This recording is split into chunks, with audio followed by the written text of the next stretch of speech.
नाम Webster Davis है। मैं मिसौरी का एक रिटायर फौजी और किसान हूँ। मैं भारतीय किसानों को बताना चाहूँगा कि मुझे उन पर बहुत फक्र है।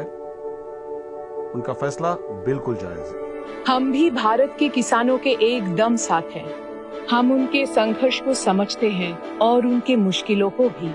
हम भारत के किसानों पे बहुत गर्व करते हैं, जो अपने हक के लिए, जो अपनी इज्जत के लिए सरकार के खिलाफ जबरदस्त संघर्ष कर रहे हैं।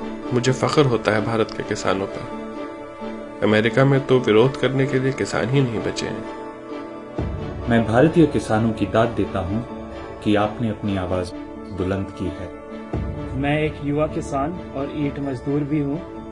हिंदुस्तान के लोगों को मेरा कहना है कि कायम रहो, आप जीतोगे, एकजुट रहो। मेरा भारत के लोगों को यही संदेश है कि अपना संघर्ष जारी रखो और अपनी खेत खलियान अपने हाथ में रखो। मेरा संदेश किसानों के लिए यही है कि आप अपना संघर्ष जारी रखो। हमारी लड़ाई एक ही है, हम आपके साथ हैं। यही एक मौका है।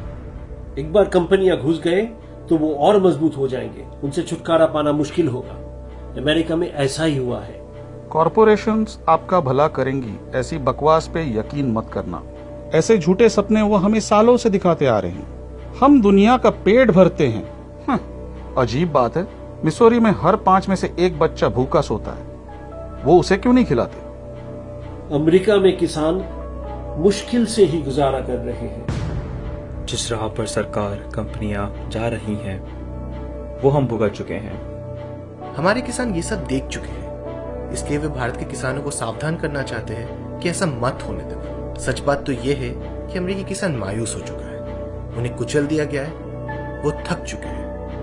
भारत की तरह यहाँ भी वो खुदकुशी कर रहे हैं। जो बच्चे खुशे किसान हैं वो कंपनियों से डर कर रहते हैं। वो खेती की सामग्री उन्हीं से लेते हैं और अपनी फसल भी उन्हीं को बेचते हैं। अगर कुछ कहते हैं तो उनसे बदला लिया जाता है। ये खुद मेरे साथ हुआ है। MSP यानी मिनिमम सपोर्ट प्राइसेस के लिए भारतीय किसानों की जंग वही है जो यहाँ हमारी भी है।